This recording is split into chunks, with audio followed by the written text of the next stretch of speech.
Thank you so much for attending today's webinar. My name is Bob Keenan, as you know from signing up. And I plan to spend the next 45, 50 minutes on an overview of what risk management is and the strategies to prevent the oversight. It's going to be me talking pretty much nonstop. There's only about 10 slides. You will get a copy of them afterwards, as well as a recording. There is a chat bar that if you have any questions at all during this, feel free to throw it in there and I'll see it and I would be happy to answer it. But I will be taking questions at the end, and you have my contact information, so feel free to send me any questions you have and I will be happy to answer them. What are we going to cover and why did you elect to join this webinar? I would love to say it's because you hear I was the best speaker in the state of Nebraska, but I think that's probably incorrect. I think that you're probably here because you kind of know that there is something that is going to happen at your company or recently happened at your company, or quite frankly, could happen at your company. And you know that your company's owners, board of directors, people in the department, et cetera, had not done a great job in prepping for that occurrence. It's okay. For those people on this call and for companies that we deal with, you have real roles to perform each and every day. For many companies, risk and compliance are things that everyone knows they should do. It is something that comes up and is in the back of our mind, but then it falls to the end of whichever person or department gets that task because, quite frankly, they have a full-time job and this is just another role added to it. In most organizations, risk and compliance falls under the operations, legal, HR department, or the manager of whatever department there is. Very few small to medium-sized companies, and quite frankly, even larger companies, have a dedicated risk compliance person on board that does nothing but overview of the risks that the company could face and help mitigate them. That's not a bad thing. It's not, this seminar is not to tell you you need to hire one or you have to have one because the size and the cost benefit analysis does not warrant it. However, and the reason you're on this call, I think, is risks are still there, whether you're a 3, 5, 15, 100-person employees. And by the time you get off of this call, grab a quick bite to eat, realize that, yeah, we do have some of these things that Bob's talking about, and there's things that we could look at and we probably should look at and we should do. You're going to grab a bite to eat if you're not eating during this call. Check the 10, 15, 20 emails and text messages that you got.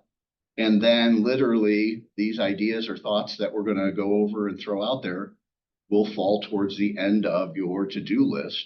And if you're anything like me, I literally have an Excel spreadsheet of the things I have to get done, and they carry over day to day, sometimes week to week, because I never get to them because my role creates the need to do my role, not risk. That being said, risks are going to happen.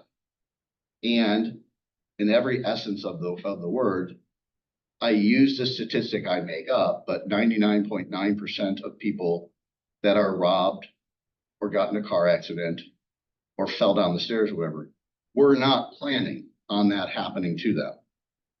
But when it does, that's the second they say, okay, we really got to do something. The purpose of this seminar, webinar, and kind of the thoughts I'm going to throw out at you are prepping for and getting you ready so that you're not thinking about a risk after it happened. So here's what I want to discuss today. An overview of risk management, best practices to prevent oversight, and then what you can do as your immediate next steps and future steps. Seems pretty simple, but that's what it is. So let's begin. What is risk management? If you Google it, you will find close to 100, 200 different articles or topics, etc., saying this is what risk management is. Risk management simply, for those of you on this call, is what is the risk for your company, your operation, your department. The purpose of risk management and what it is a process for organizing to identify, evaluate, and mitigate potential risks that could affect your operation or your department. Proactively addressing potential vulnerabilities before they escalate can mean the difference between thriving and facing irreparable damage. Now, before you all go to sleep in this somewhat boring topic, I throw in a few things here to let you know that it applies to real life things that is actually happening.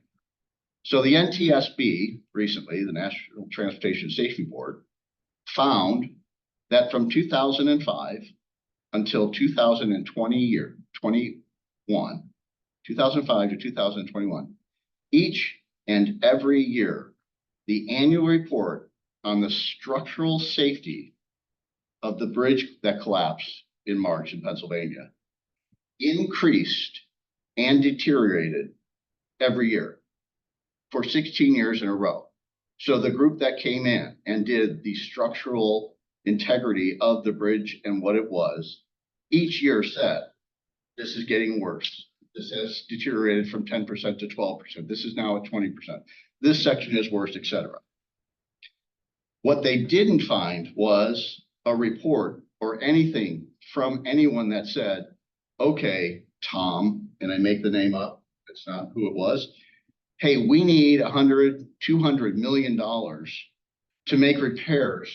And if this isn't fixed, this could collapse. There isn't any documentation of that. There isn't a remediation plan that says, okay, look, we don't have $200 million, but this area over here is literally deteriorating the worst. Let's move it down to one lane. Let's enhance or rebar or fix this part of it and do something. And if you're that group, if you're that department, if you're any of that, in addition to the building collapsing and the effect it's going to have on the economy long term and the fix, etc., knowing that there was nothing in place that even remotely said, okay, we know about it, but there's nothing we can do, or we've asked the government for funds and they've delayed us, there's nothing. You can imagine how that looks for that group. So back to risk management. What is it? By definition, it's the systemic process of identifying, assessing, and mitigating threats or uncertainties that could affect your organization. It involves analyzing the risk's likelihood and their impact, and developing strategies to minimize the harm and monitoring issues' effectiveness. Remember, competing successfully in any industry involves taking on some level of risk. So thinking that there isn't none is not an option, and it's foolish. There is some. But not doing anything or addressing it in any way, shape, or form is not an option. So again, going back to the bridge example, had somebody at least said, okay, we've been told a million times there's no money, but I want to at least say that this report came to me, and I'm saying for the 12th year in a row, 13th year in a row, it has deteriorated further, and this is a big problem if something goes wrong. And if we lose this bridge, here's the things that could happen. I'm passing this along to the decision makers and let them know what I think, and they can take it from there. At least at that point, there was some sort of risk mitigation and then a plan in place or suggested to mitigate that risk. So why is it important? Well, again, with that example, I'm not going to beat to death. It protects your company's reputation. In many cases, effective risk management proactively protects your organization from their risks. And in today's environment, those are more complex than ever. For those of you that are over 40 on this call, you know that when we were younger, if it wasn't on the news at night, you didn't hear about it. In today's society, with social media and marketing and everything, I don't believe a risk could happen that would not get out and be everywhere within hours. And that is something that's different than the old days where you had some time to think these through. What else? Well, it can minimize losses, obviously. Risk management, in most cases, businesses create risk management teams to avoid that major financial loss or fallout. Various risks can have an impact on your bottom line. Risk can be difficult to identify because risks are hypothetical. The bridge example that I'm not going to beat to death, but is pretty well laid out. That one is there. But a lot of risks for companies on this call, if you're a small business, et cetera, are hypothetical. What if we lose Tom? Tom's one of our best employees, et cetera, whatever. We've never thought this through. Is it a risk if he leaves? Yeah, he's been here 5 years. He literally knows everything about what we do in this department or that department. And we've never thought about training someone up to replace him, or if in fact he ever leaves or gets a better offer, et cetera. Is that a risk? No. Could it be a risk? Yes. Is that kind of what you want to do when you minimize losses or identify risk? Yes. So you're looking for coming up with all of the things that are definitely hypothetical, but you do want to throw them out there because you never want to say, I never thought about that. It's the worst thing in my world in risk management to ever have is someone go, well, I never thought about that. No, you want to say, we thought about that. We reevaluated the risk and we decided at this time that was not higher than A, B, or C. So we went ahead and did these improvements or hired these people, and we're going to work on the other one later. Much better conversation to have after the fact or when something happens than we never thought about it. Let's say in that same kind of example, whatever, you had to terminate an employee for improper use of an email, or they clicked on one of those phishing scams and your system was compromised, and or there's a ransom required to get your access back.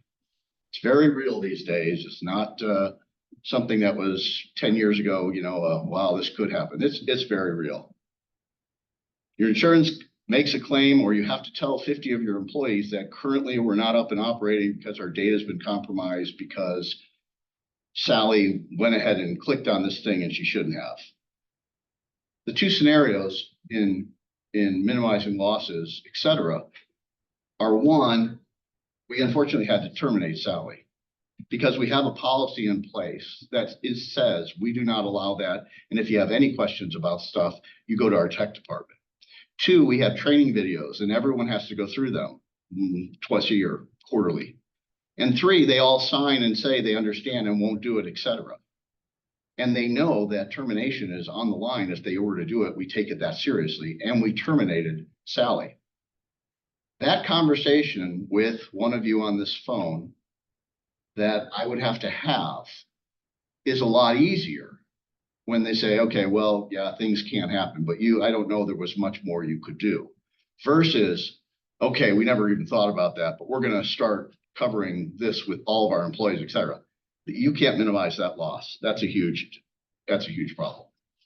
Okay, again, continuing on. It encourages, surprisingly, risk management encourages innovation and growth because you are actually looking at the hypotheticals and you are kind of saying risk may not be pleasant to think about, but they're inevitable if you want to push forward or go ahead and move your business in an innovative way or do something that has to be done versus saying, I'm not going to do anything. For those of you that are in Omaha, again, I'll get off the bridge example and move to the street widening. Omaha streets are not perfect, but they're currently not 100% acceptable. So if you've been around in the last 24 months, the city decided to close off 168th Street from Pacific to Center. That used to be a major thoroughfare to get south, et cetera, and they literally closed that. You had to find for 16 months a different route around 168th from Pacific to Center. What they did when they went through that, and I was not part of it, but what they did when they went through that was they said, there's a hospital located right there. And we looked at the risk of closing that off. And for an emergency situation or an ambulance or a helicopter or anything that has to get in there, the risk is too high to have that be somewhere where they couldn't get through, et cetera. So they closed that off so that there was no problem with the hospital and made people go around. Okay. Now they have to widen 168th from Center all the way to Q. The city has grown. It requires that. Well, that's a 2-lane road that goes 2 miles. Goes over Lake Zerinsky. There's a lake on both sides. It's a bridge. It goes over water. People pass under it. And you cannot shut that off. There's no other way around it. So the risk in that example was, okay, if we have some additional lane closures and we have better lighting and we have cones and we add some additional lights and the timing is not done at the worst time in the middle of winter, et cetera, and we add some additional lights, what they have, and then they put a police presence there during some of the busy times, the morning traffic and the evening traffic, then the risk is mitigated, but it's still there. However, we've decided to move forward, even though knowing there's a risk, because going forward in the next 5, 10, 20 years, having a 4-lane road at 168th from those times will allow us to have what we need, which is better traffic patterns. So kind of beat that one to death, but kind of trying to show you how it does encourage innovation and growth in what you do because you thought through the risk part. And then finally, it does enhance the risk mitigation decision-making. It'll provide you a structured framework for decision-making. This can be beneficial in your individual industry or business, and it's inclined towards risks that are difficult to manage. So by pulling data from what your company does or what you've had as experiences with other projects or recent years, et cetera, and you start using existing hypothetical or other scenarios, you can discuss and debate strategies that would enhance your decision-making. Okay, that's great, Bob. What are the best practices to prevent oversight? So this is where I love to jump in and do what I do. Little background, I have about 30 years in the financial and public sector as well as the government sector. I literally since about 2000 have done nothing but risk compliance and mitigation for Chase Manhattan Bank, Sallie Mae, Protiviti, and then worked about a dozen years with the federal government, the White House, on moving president, vice presidents around to various areas. It allowed me a very unique opportunity to always look at things for what can go wrong. So I get to share with you all this exact thing, and this is the exciting part for me, maybe not you, in this webinar, is what are the best practices and how do you identify potential risks? Well, in order to identify potential risks, you literally have to do an internal risk assessment of your company, your department, your area of concern. And I apologize, I know there isn't a Nancy on the call, but there is a Tom. You have to be a negative Nancy or a doubting Thomas. You want to look at, in doing this risk assessment of your company, department, et cetera, for what can go wrong or to pick it apart. You're literally looking for any and all potential risks. It is not the time to sit back and say, oh, I don't want to bring that up, or, you know, we always talk about the elephant in the room, et cetera. That's not what you want. You want to have an opportunity to literally say, I really enjoy working with this company, or this is my company, or whatever. And my whole heart and soul is in this. I want to make sure I have thought about and or looked at what in fact could be a potential risk. So the purpose of the project for risk assessment begins with an introduction that outlines the purpose and the scope of the project. So those of you who are on here, you submit to, the board of directors, or if you're the owner of the company, some of you, here's what we're going to do, guys. We're going to get a group. Hopefully it's more than one person. Or if you're a small company, one person.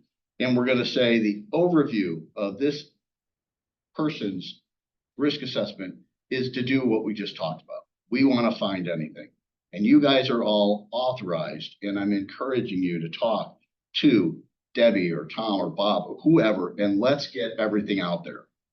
There is no penalty, or there is no shame, or there is no problem in saying what is a potential risk in my company or my department, et cetera. I always say it's better to have an outside person, even in your own company, not doing the review of the department itself alone. So you do not want to ask, let's say, your sales manager to do a risk assessment of his sales team if in fact sales are down, because he's not going to necessarily say his sales are down. And I'm, again, using this as an example. It doesn't mean it's true, but you want someone from the outside to come in and talk to the sales department, say what's going on or whatever, and find out that we're actually 2 people short. Or Larry is a terrible manager. He won't let us actually do anything. Or A, B, or C. Let the assessment happen with somebody that has no quote unquote vested interest in the outcome of the report. Because no one wants to say, well, my department or this and that is terrible. What happens?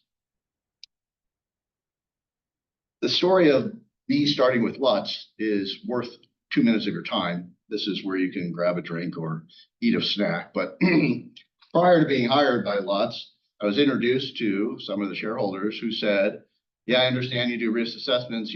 We've been around 40 years. We're the largest private accounting business solution firm in the state of Nebraska. We're good. And I said, okay, well, let me take a look. And they said, have at it, whatever you want. Well, long story short, I spent about 6 weeks overtime while still doing work for the government, doing a risk assessment of the company. And they were able to see, holy Christmas, I can't swear on this call. Holy Christmas, you brought up a lot of stuff we never thought about. And it's a funny story. If you know where we're at, I had a meeting with the 3 executive committee members and 2 others at Charleston's for lunch one day when I was about ready to share my stuff with them. And there was kind of this is going to be a waste of time, people coming to the luncheon. And I got there early. They all showed up, and I had said, while it was really good doing this, I really have nothing bad to say about your company. I do think it's kind of arrogant that you all drove your own cars to Charleston. And one of the shareholders looked at me and said, I don't know what the heck you're talking about. We all came together in a car. So, we're not that condescending, et cetera. And I said, oh, that's right. And your car was hit by a truck on the way here. And unfortunately, you're all dead. So my question to you at the opening of this lunch is, what would Lutz do if the 4 of you, unfortunately, perished in a terrible car accident today?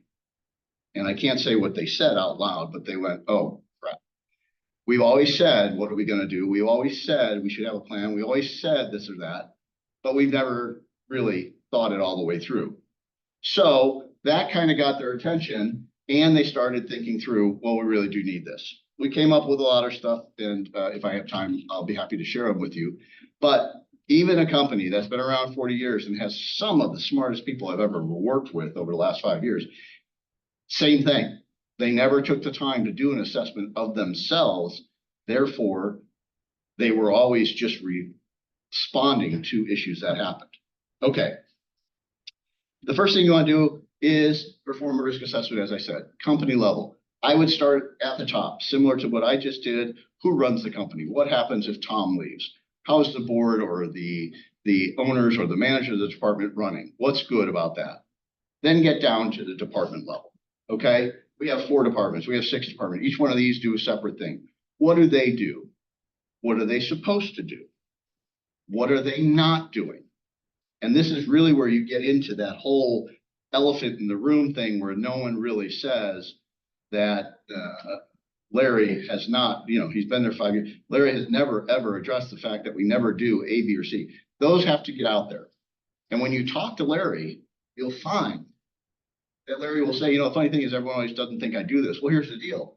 I don't have a budget to do this, or they never allow me to hire a person to do this, or I don't have the technology to do this. And again, you're coming up with a risk assessment of each of the departments from an outside view and an inside view. I can tell you from experience in 5 years, people will share openly if the stage is set correctly on, hey, we have this assessment we want to do. We want to find out what could go wrong and what is not working. Feel free to share anything with Bob, Larry, Tom, whoever's doing it. And people actually will. Trust me, they will. Okay, so you go through that and you look at what they're doing and not doing. And you get that from the company department level. One of the areas of concern, and if I talked to you 5 years ago, this bullet would be different. 3 years ago, it would be different. So in today's environment, the number one for anyone on this call, I don't care what field you're in or what you do for a living, technology is probably on the top of the list of potential risk issues. And if you haven't done a risk assessment at a high level of that, this should be your number one review. The people running the departments should be involved in it, but you really should have a full review assessment done of your technology. Without a show of hands, because we don't have that here, the number one thing right now is AI, artificial intelligence. So artificial intelligence is huge. Ask yourself, because no one's going to hear you, whatever, what has your company done with regards to that? It's a new frontier. Does your company currently have a policy in place regarding artificial intelligence and what employees can and can't do, and what employees can and can't do on company equipment?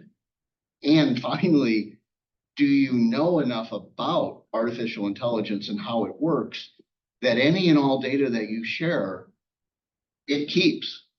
And the reason it's so impressive and great is because it gets from millions and millions and millions of points of data, all of this information that it's able to spit out for you a good report or a good summary or a good suggestion on what to do. But that's because it has all this data.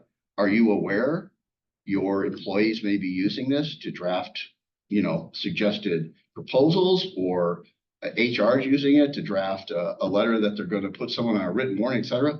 If you don't have that, that is a huge risk, because you don't know what it is you're sharing, not sharing, or could be in trouble with.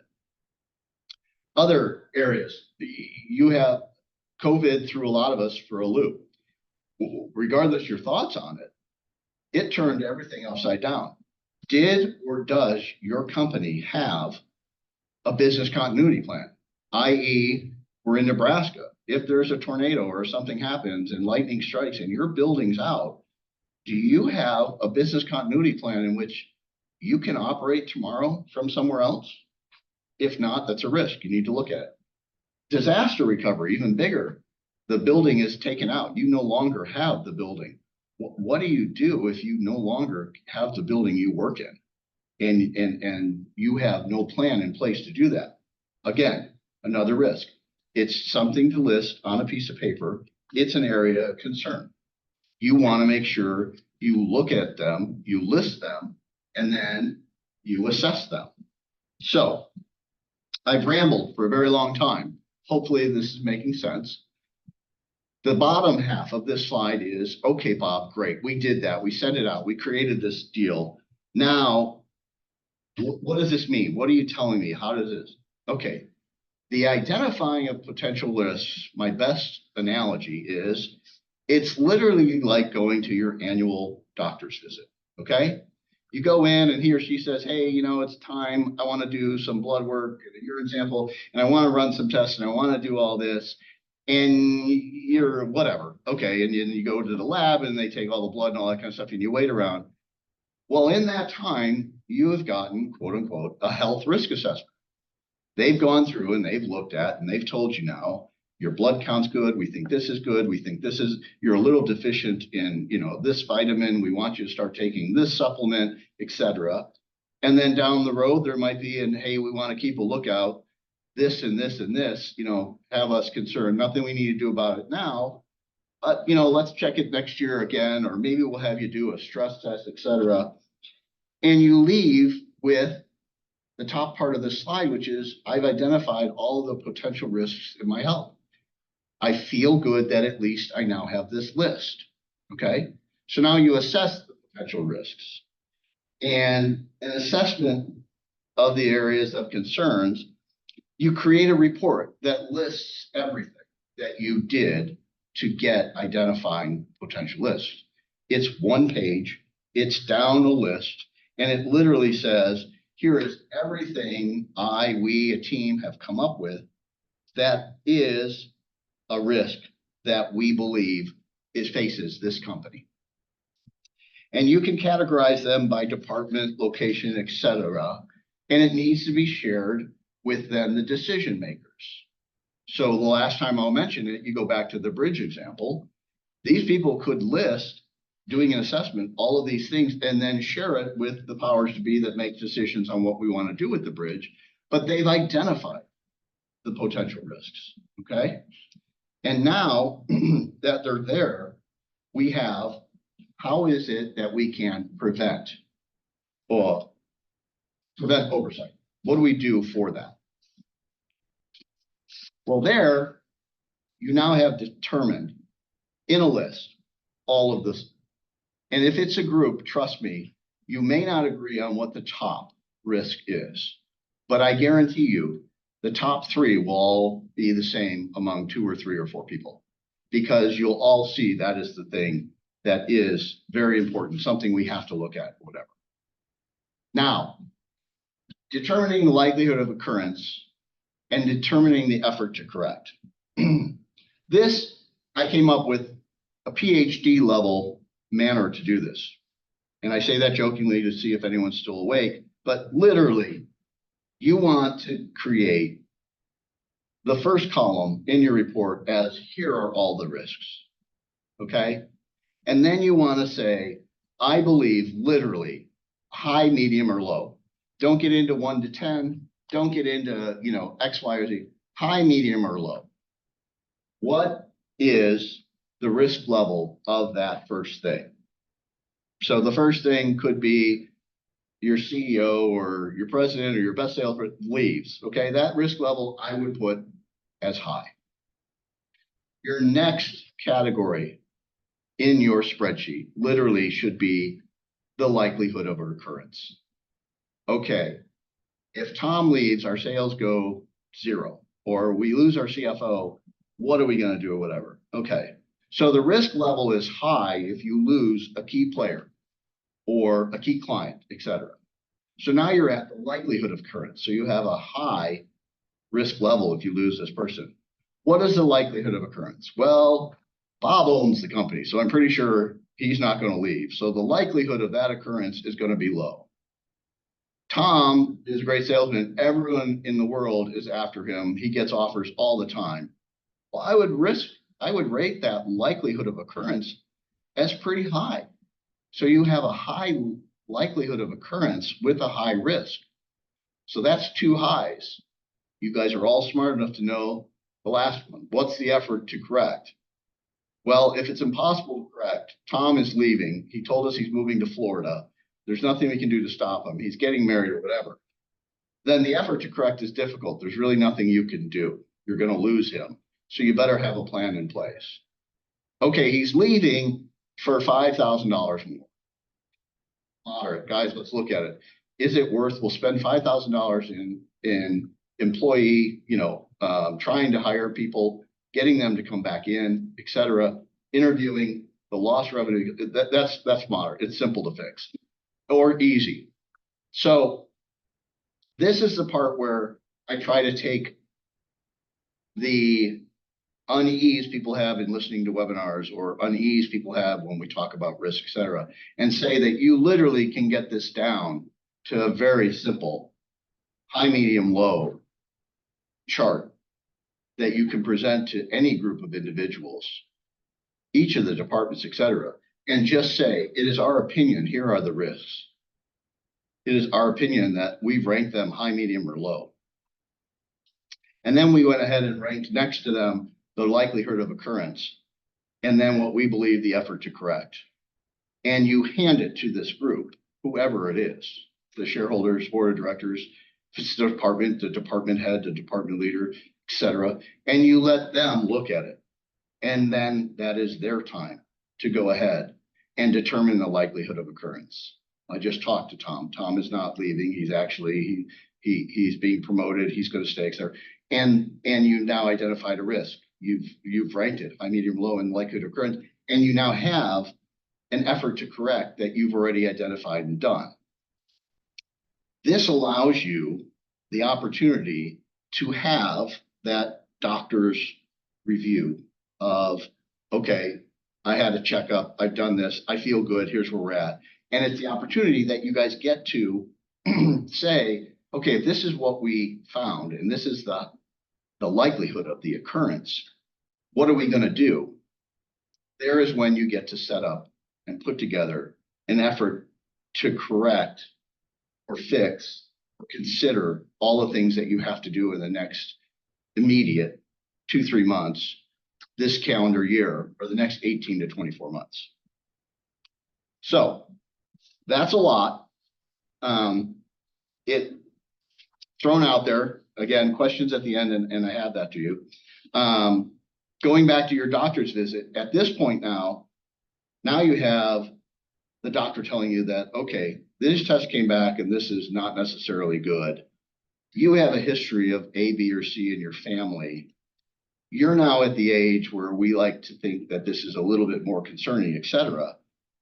Here's what we would like to do. And now you're having a talk with your doctor that says, okay, if I don't do anything about this blood pressure, and it is a historical thing in my family, and the likelihood of occurrence is high, what's the effort to correct? Well, you have to have open heart surgery or a bypass or a stent, or we have to change your diet, et cetera. Or you simply get, right now your cholesterol's off the roof, this medication should help. Oh, well, let's try that. And you have exactly that in that analogy of the doctor visit. Okay. I was just throwing that out there and wanted to get that to you. As we go to the next slide, there's a polling question for those of you that need CPE credit, et cetera. You fill this out and you will get CPE credit for this stimulating webinar.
Okay, that was hopefully your opportunity to take a drink or have a snack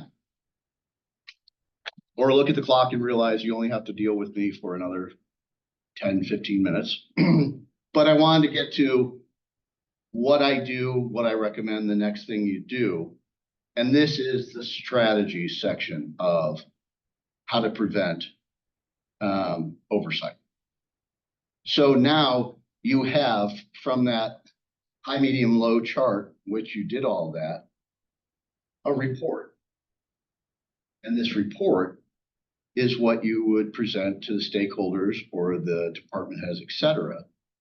And you lay out, this is in fact what we need to do in our recommendation. And then you guys need to decide what we need to do.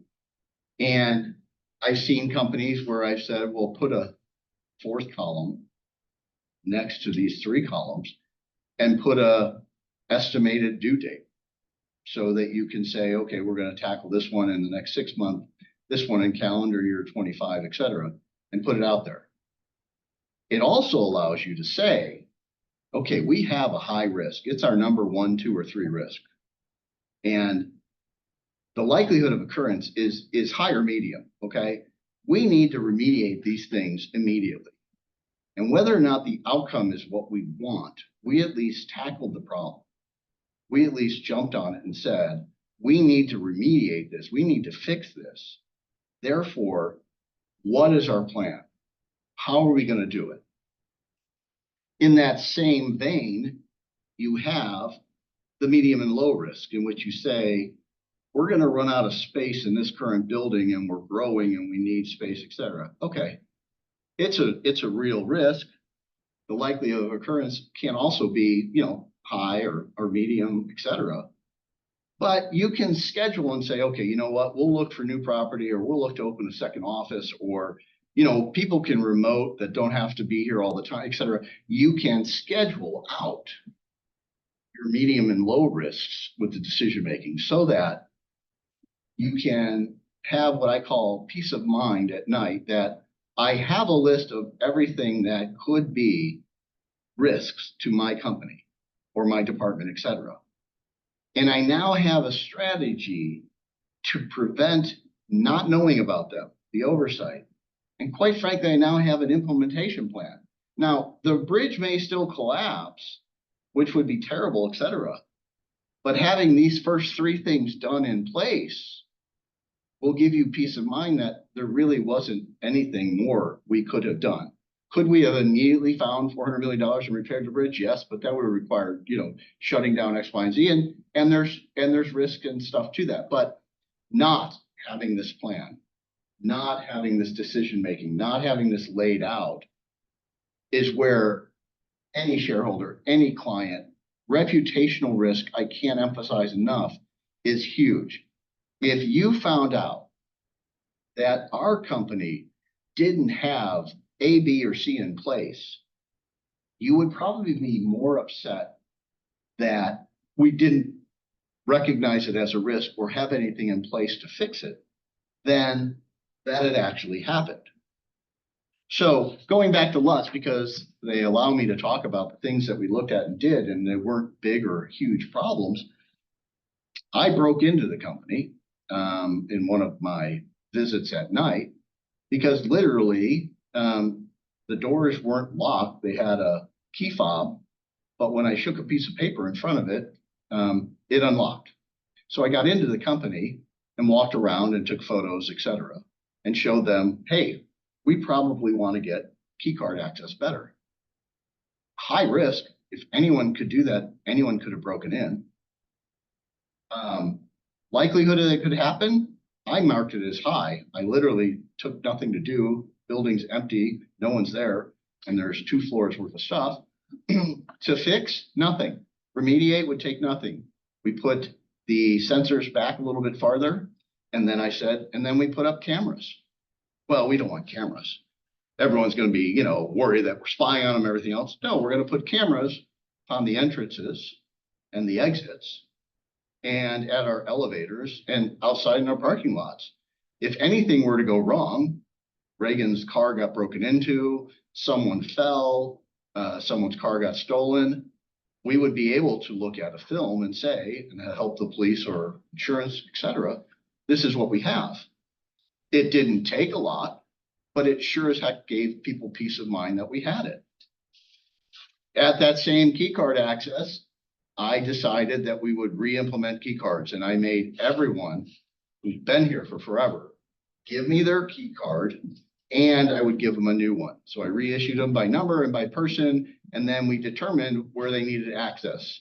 Some people that were shareholders didn't need access to garage, et cetera, and we put them all out there. I had 3 or 4 individuals who said they wouldn't do it. So I eventually shut their card off until they came and saw me. Created a little bit of a stink. And I had to answer to the group in a big meeting as to why would you do that? This is stupid, etc. And I explained to them that the reason I issued new key cards to everybody, that for the last 10 years as we issued key cards, etc., what we didn't do is we never shut off the old key cards. So my old system had 83 key cards that were active, but didn't belong to any current employees. Now we have a lot of interns, etc., and nothing ever happened. But I explained to them that there were 83 opportunities for someone that had access to our building, and we didn't know who the heck had them. So they got there. Final tour. We're an accounting firm. We work a lot, January, February, March, and April. Those are our deadlines, etc. I didn't like the fact that we didn't have a generator. We've never had a generator. This is stupid. We don't need one, etc. I said, well, I think we do because, believe it or not, a lot of times at night when OPPD runs checks, etc., they flip off the power for 2, 3, 5 minutes, etc., and they kick it back on.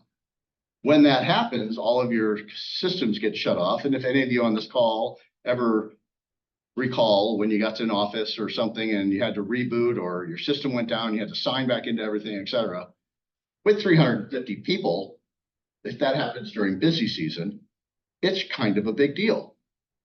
And what we found is they agreed to meet me halfway and we got a temporary generator. And I hooked it up to the servers so that that didn't happen. But this temporary generator went ahead and let me know how many times it kicked on or off in those 3.5 months.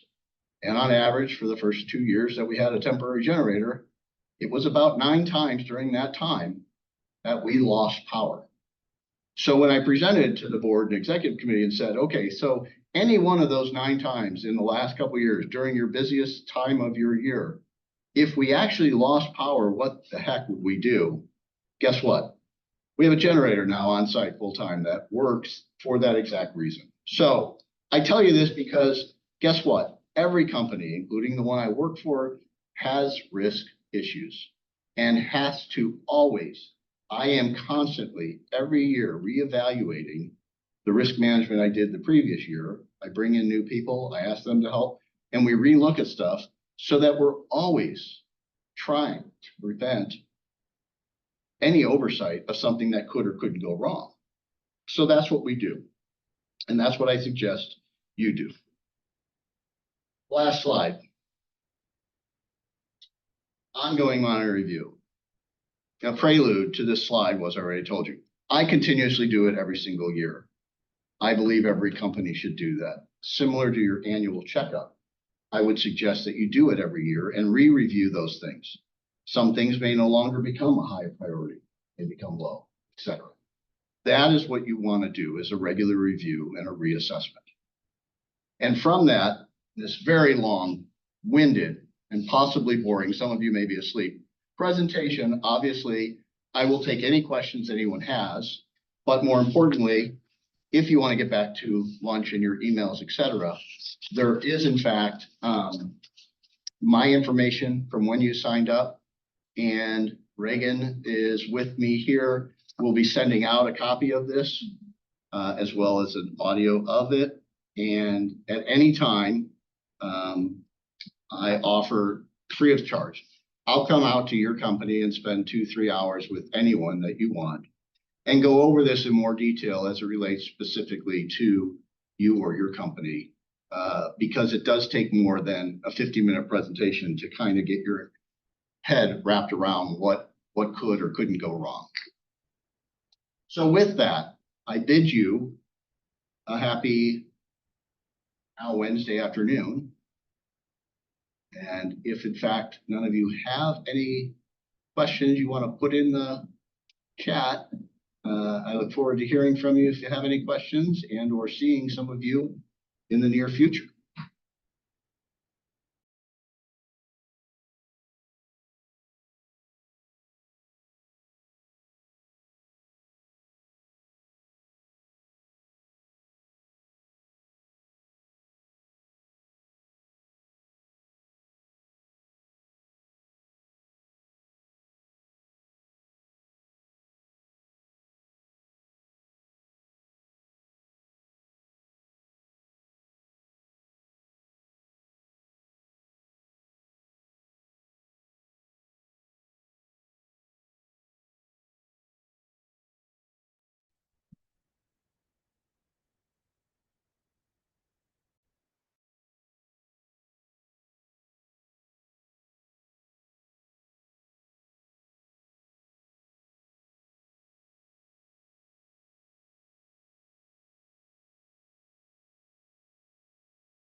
Wendy, I will reach out to you personally and address your question for you.